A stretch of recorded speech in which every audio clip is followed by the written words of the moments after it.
দীর্ঘ ১৭ বছরের নির্বাসিত জীবনের অবসান ঘটিয়ে বৃহস্পতিবার দেশে ফিরছেন বিএনপির ভারপ্রাপ্ত চেয়ারম্যান তারেক রহমান।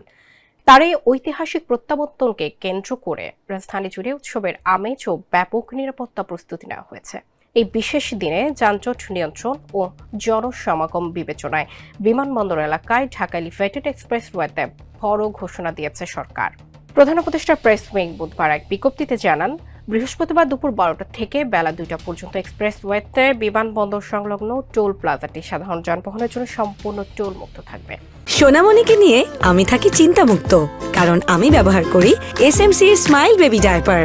মূলত তারেক রহমানের আগমন উপলক্ষে বিমানবন্দরে নেতাকর্মীদের ভিড় এবং ট্রাফিক ব্যবস্থা সহজ করতেই এই সিদ্ধান্ত নেওয়া হয়েছে।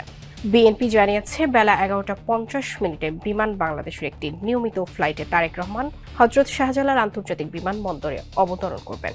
সেখান থেকে তিনি সরাসরি এভারকেয়ার হাসপাতালে চিকিৎসাধীন তার মা ও বিএনপির চেয়ারপারসন বেগম খালেদা জিয়াকে দেখতে যাবেন। পরবর্তী ৩ দিনের কর্মসূচিতে রয়েছে জাতীয় স্মৃতিসৌধ ও শহীদ প্রেসিডেন্ট জিয়াউর রহমানের মাজার জিয়ারত।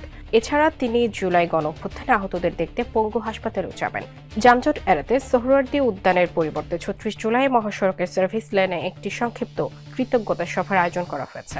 সেখানে একমাত্র বক্তা হিসেবে দেশবাসীর উদ্দেশ্যে কথা বলবেন তারেক রহমান।